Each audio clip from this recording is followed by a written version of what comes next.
L'entreprise n'est pas votre famille. Et voici pourquoi. Vous avez déjà entendu cette phrase. Ici, on est comme une famille. Alors ça vous paraît rassurant? Attendez un petit peu.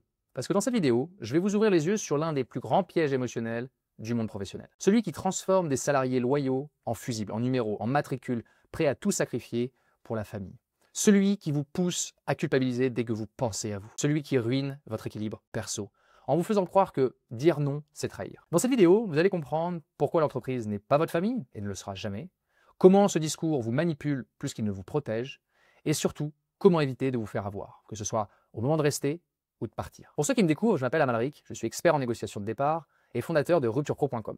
Donc je prépare les cadres à quitter leur entreprise dans les meilleures conditions possibles. Donc ma mission réside sur le fait de vous éviter de prendre un refus catégorique, vous éviter de vous faire avoir par les RH, les nounous de la famille je dirais, et de maximiser aussi vos indemnités. Donc si vous voulez apprendre comment négocier intelligemment votre rupture professionnelle, vous pouvez déjà vous abonner à cette chaîne parce que ça pourrait servir un jour au cas où. Alors, la première partie, c'est la promesse douce qui devient un piège. On vous parle de famille pour vous mettre à l'aise. On vous parle de bienveillance, de solidarité, on prend soin les uns des autres, etc. Qui n'a pas envie de bosser dans ce climat? Mais soyons lucides, ce vocabulaire RH, c'est de la com, c'est de la pure communication, pas de la sociologie.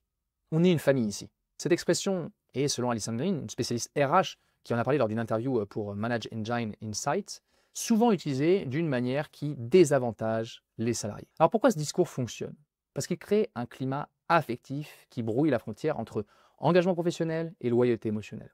On vous invite à donner plus que ce qui est raisonnable, en oubliant un petit détail.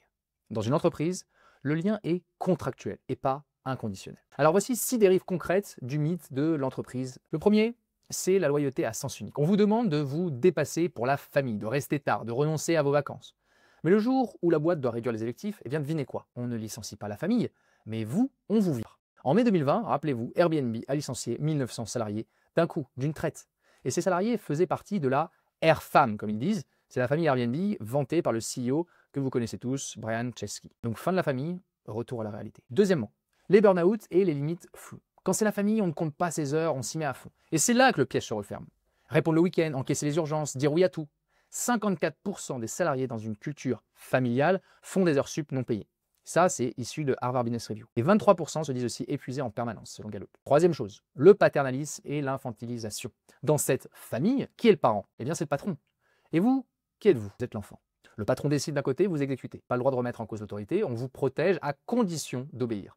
Et parfois, ça va loin. Un dirigeant de PME voulait marier ses salariés célibataires pour leur transmettre finalement sa baraka. Oui, sérieusement, c'est dans la vie des Échos. Donc ce schéma renvoie directement à ce que l'on appelle, en analyse transactionnelle, le triangle parent-adulte-enfant. C'est un modèle d'Eric Berne. Dans un fonctionnement sain, les relations professionnelles doivent se faire entre adulte à adulte, basées sur la responsabilité, l'objectivité, l'autonomie. Mais dans une entreprise qu'on pourrait qualifier de familialisée, je dirais, on glisse souvent vers une relation parent. Et le manager incarne le parent normatif qui dit ce qui est bien ou mal, et le salarié devient l'enfant soumis, en quête d'approbation, de sécurité ou de reconnaissance. Alors quel est le danger?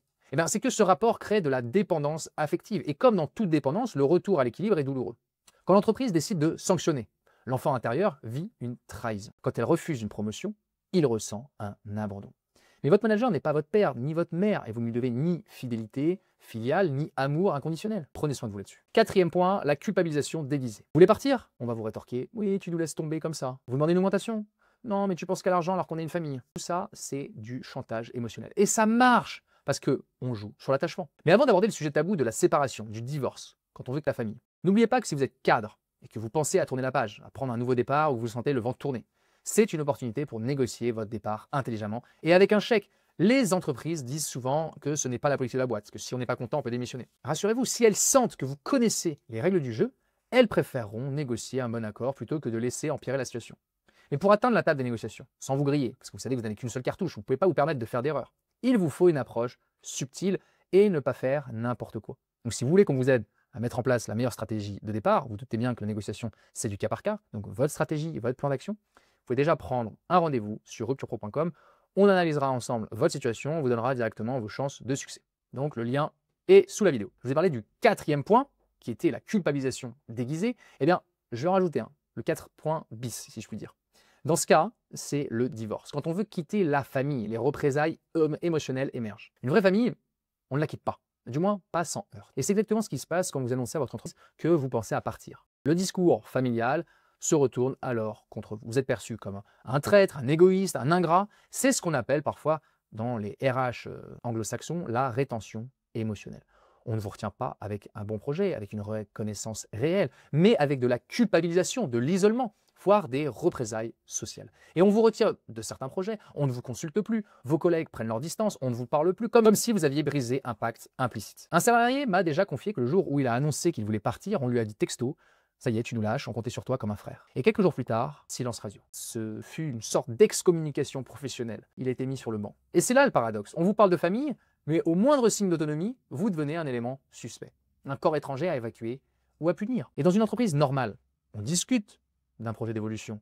On discute d'un départ. Dans une entreprise familialisée, vous êtes le cousin qui veut couper les ponts et on ne vous le pardonne pas. On vous fait payer. On vous fera payer jusqu'à la fin et on ne vous paiera jamais pour partir. 5e point, feedback impossible, la justice biaisée. Votre carrière mérite mieux qu'un attachement manipulé. Dans une vraie famille, on évite les conflits. Dans une entreprise déguisée en famille, on évite les remarques, les critiques, les décisions justes. Et donc, quel est le résultat de tout ça? Déjà, les chouchous s'en sortent toujours. Les petits préférés, le copinage, les politiques. Ensuite, le feedback devient affectif et n'est jamais constructif.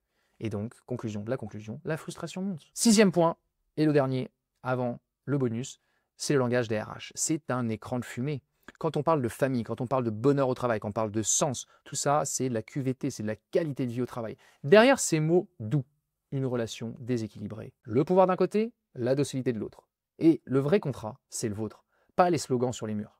Dites-vous bien que 82% des jeunes actifs de la génération Y et Z considèrent on est une famille comme un red flag, comme un moyen de se dire je n'y vais pas. Et ça, c'est source classe d'or. Et donc, petit bonus, le 7e point, c'est si on considère vraiment que c'est une famille, alors parlons partage, parlons démocratie. Une vraie famille, c'est censé être solidaire. On partage les ressources, on prend les décisions ensemble et on veille les uns sur les autres. Alors, si l'entreprise est vraiment une famille, où sont les dividendes pour tous? Où est la transparence sur les décisions stratégiques? Où est le vote des enfants quand le père décide de vendre la maison? Eh bien, ça n'existe pas. Quand les résultats sont bons, les bénéfices ne sont pas partagés.